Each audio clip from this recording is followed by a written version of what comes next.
We have with us Professor Michel Mayor from the University of Geneva. Professor Mayor and his colleague discovered the first exosolar planet 51 Pegasi b in 1999. For their research, they were awarded the Nobel Prize in Physics in 2019. Here's an exclusive interview of Professor Mayor with the Tribune. What brings you here in India? Oh, I've received an invitation by the University of Chandigarh to participate to the life of the university during a couple of days. So, and it was a pleasure for me to come here, and this I was rewarded by the discovery of this young university, and it was absolutely fascinating. I was fascinating by this very, very efficient, active university, and already founded 10 years ago. So it's absolutely incredible. So a huge pleasure to be here. And what do you think, what are your observations of India and Indian students? So it's difficult because, okay, 3 days is a short period and we don't discuss so much with students. So I'm sure that the level of education is good here in this country. Already from before, I have a huge admiration for the work made in mathematics and physics in India. They have very strong field of competence. And more recently, it's not my field, but if you consider the level of biology with achieving the development of new vaccine in a very short time. It's a very active country. Okay, I do not ignore that you have problems, but the level of we have in Geneva, we have few PhD students coming from India. No, they are quite competitive. Okay. And what do you think is the level of research in Indian universities, and your suggestions on what can be done to improve the research in colleges and universities?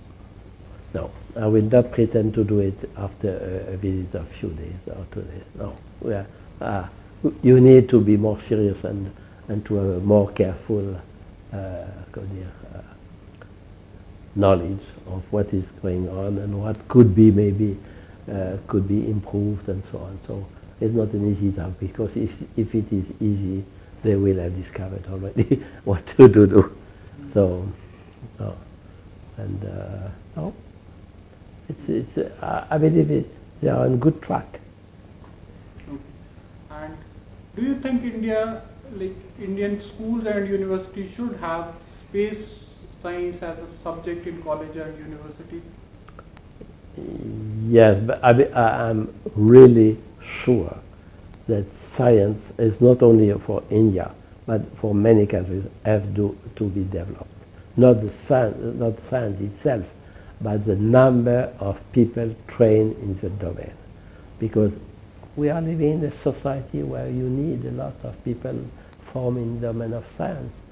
Electronics, mechanics, astrophysics, and biology. Biology is a huge domain, and so on, computer science and so on. So probably we need more scientists.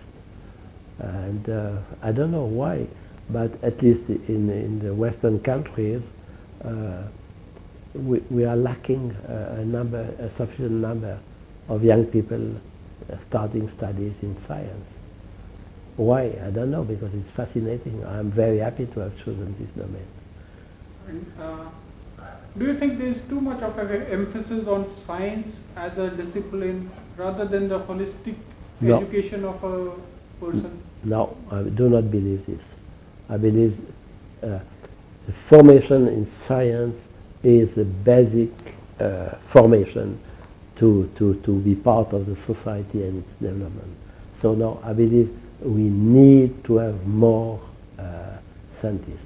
And I was fighting always in Switzerland that in the parliament we have very, very few scientists. And these people are have to decide of the future of nuclear energy, to the change of the to abandon the fuel energy, to discuss a lot of issues. What are the rules, or what is the best choice for the COVID pandemic and so on. And so these people are not forming some. I agree that you need to have the voice of all domains of the society, but you need to have some people understanding what is happening. So now I'm sure that we need to have more scientists be part of parliament or a different place of the society. And in your Kyoto speech, you talked about Greek philosopher Epicurus. What are your views on Indian scientists Aryabhatta, Varamahira, or others, like other Indian scientists? What is your view on them?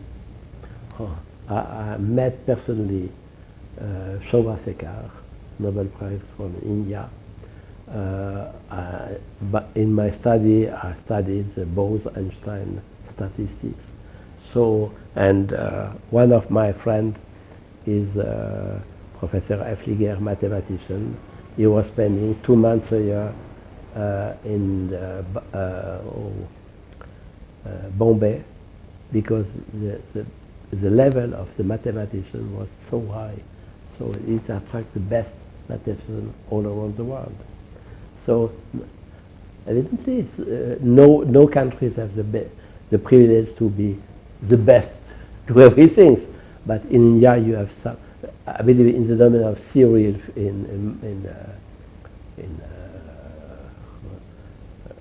physics and mathematics, they are at the top of the knowledge. What is the reason for that? I don't, formation, probably. Formation at the time, I don't know. Because Bose is already before I was born. So I cannot say to know exactly what was the reason of that.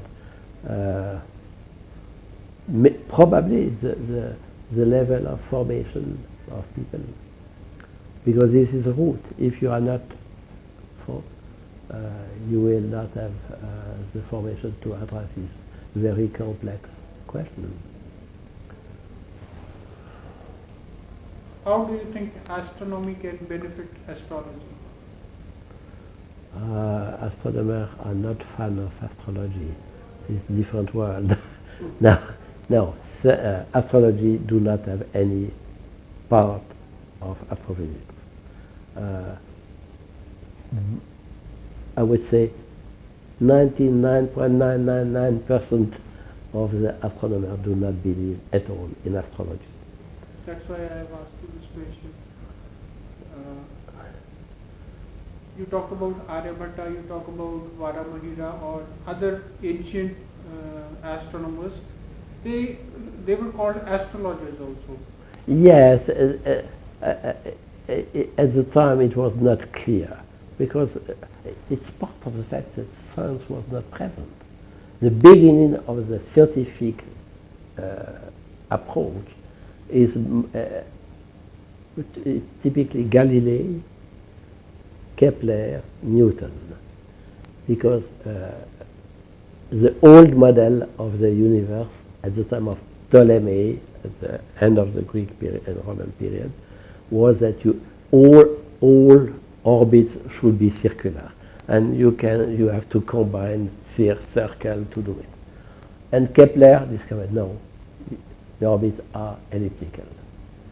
But his first initiative to study this was a mix related to astrology and so on. And you see, Galilei found the physics. He do experiments, and he set some mathematical rules related to experiment. Newton did the same for the gravitation. So this was the beginning of the rational understanding of the universe. And this, in the past, people set some theory, but completely without of any check, experimental check. You know, the old model of the universe, things are like this, some are like this. you have a lion eating the sun, when you have a, so it's not, and this really the turn was the fact that you start to do experiment and compare always the theory to experiment. And this was done at after the Renaissance, 16th, 17th century. And we all benefit from this, because we have to keep in mind that in the past people was afraid. Eclipse, comets was frightening for people because they don't believe what it is. They don't understand what it is. And suddenly say, no, it's simply something very simple. And the sun or the moon blocking the light of the sun. It's nothing special. It's not a message of the God. So I believe this was, in the past, this was a very important goal of astronomy, was just to say to people, no, don't mind, don't be afraid by these things. Was it due to the lack of instrumentation? No, I mean, in the past, there evidently instrumentation adapted to the level of the technology they have. But at the present, when I start working in astrophysics, something like 55 years ago, the most important detector was the photographic plate. It's very inefficient and so on.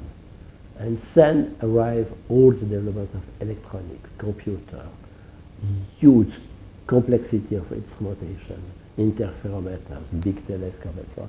And in 50 or 70 years, we have learned more on the universe as before.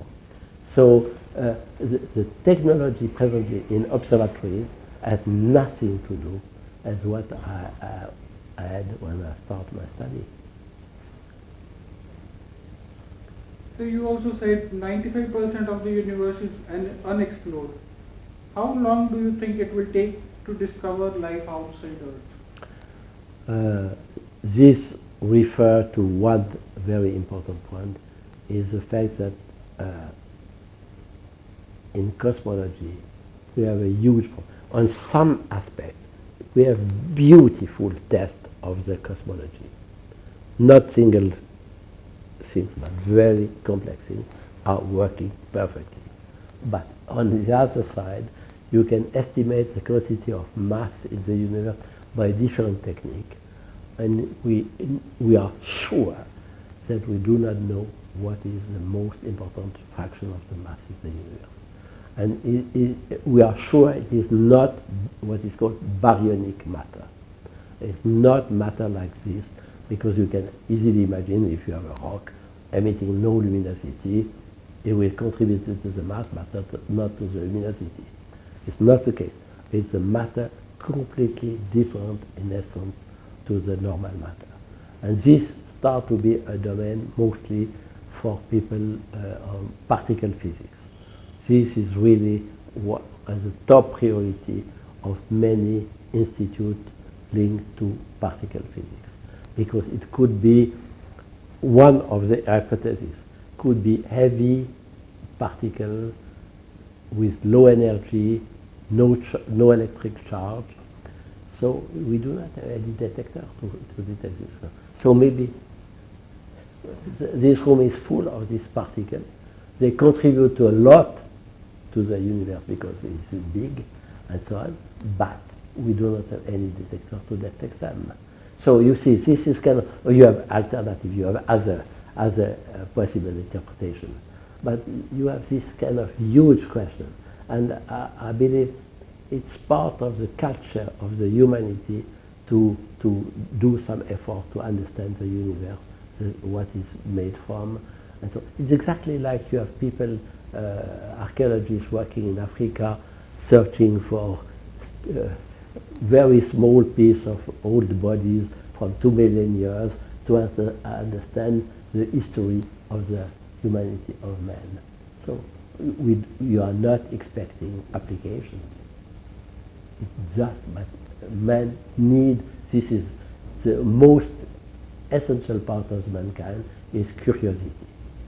And this is part. And in Jaipur already, two and a half centuries ago, they built a beautiful observatory to understand things. You're talking about the Jantar Mantar? Yeah. And they built a beautiful observatory. You've seen to it? Yes, to understand. Did you like it? Oh yes, I take a lot of pictures. Okay. Oh yes. So the quest to find life outside Earth is also because of the desire to colonize? Yes, I mean it is typically part of the philosophy or curiosity.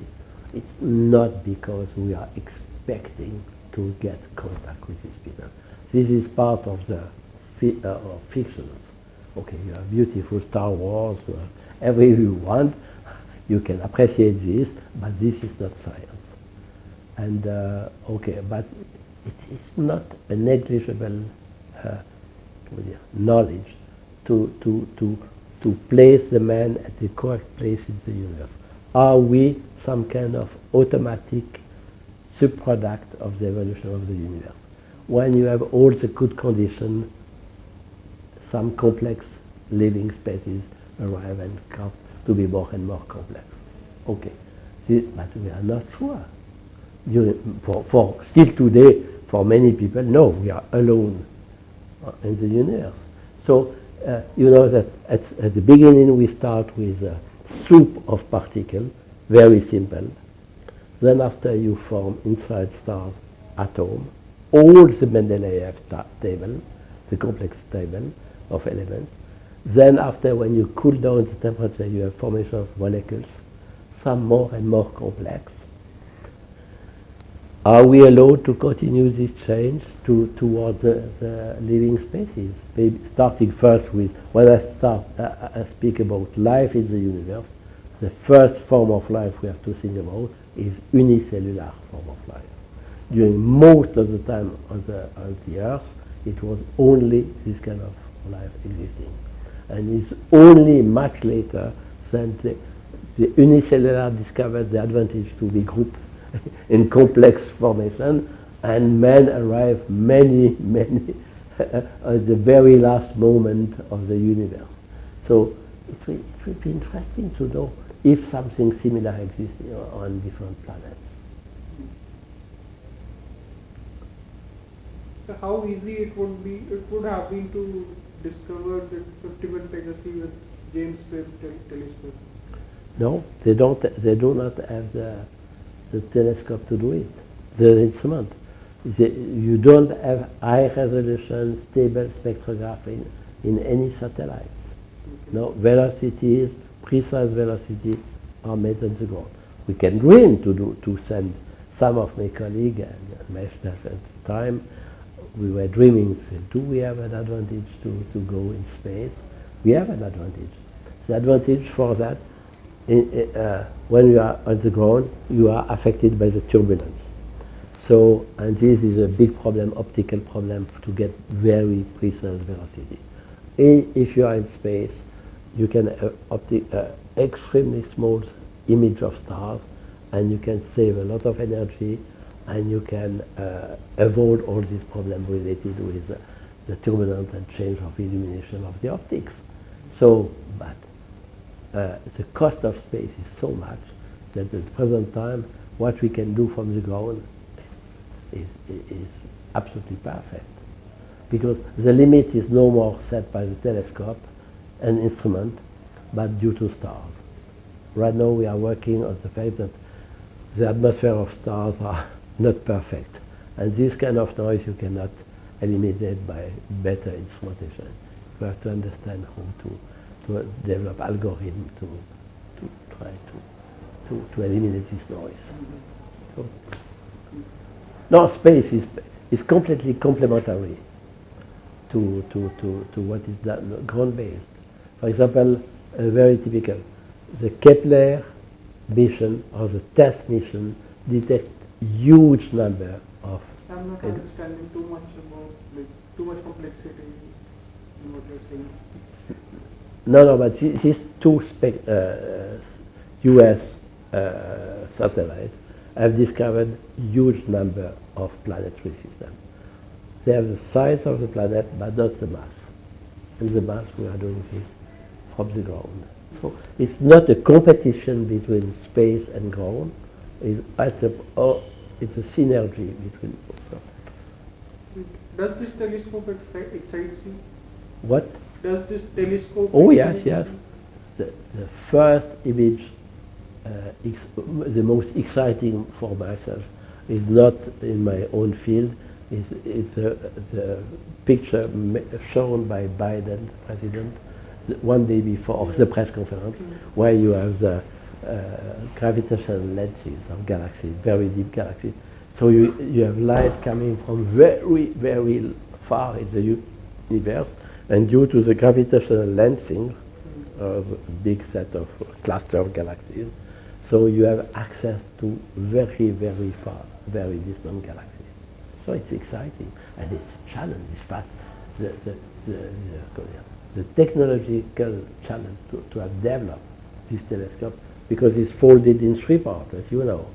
Okay, a priori it's not so difficult to have a mechanical problem like this, but you have to set the precision at 0.1 micron. So you have to have something precise at a level incredible, and you have to protect it from the radiation of the Earth and from the sun and so on. No, it's a beautiful instrument.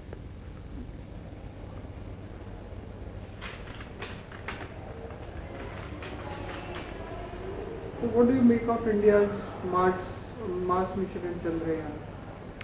I'm not so well informed that to comment this.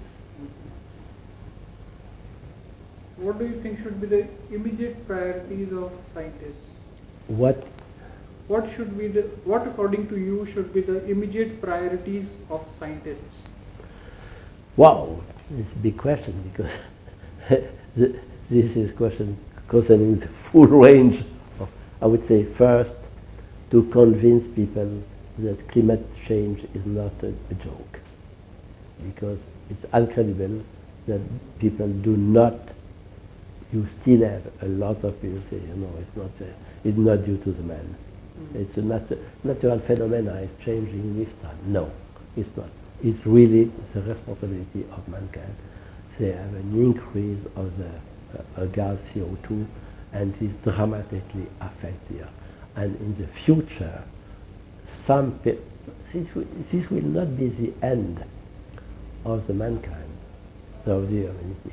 Always you have people surviving, but some part of the world, very dry already, if we increase the temperature, this will be really, really difficult to continue to live in this region, and many other problems. Coastal areas? What? Coastal areas? Near the sea? Yes, in West Africa, south of Asia, you have people where the temperature will rise at temperature too even high. In India, Mumbai?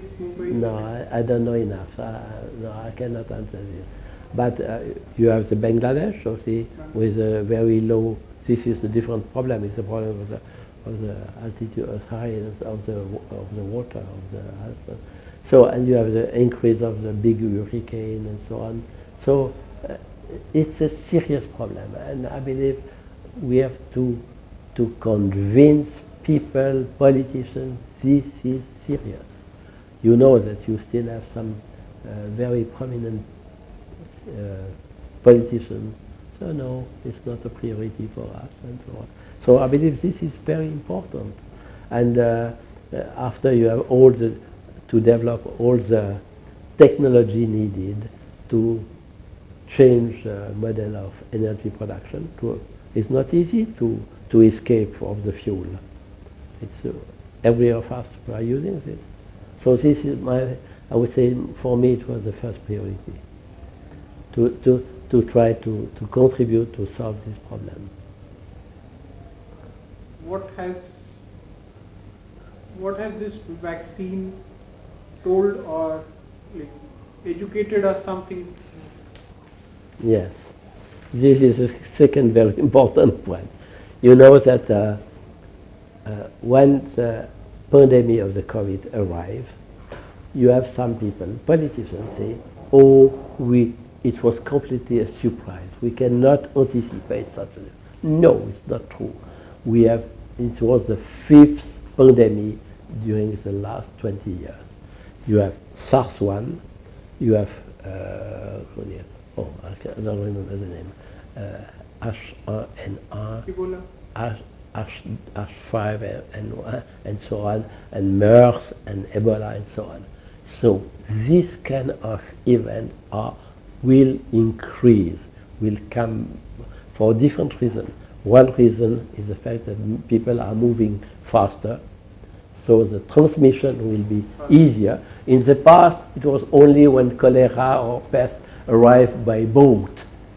When a boat arrived in Marseille in, I don't know, a century, and then after pest arrived in the full country in Europe, 30% of dead.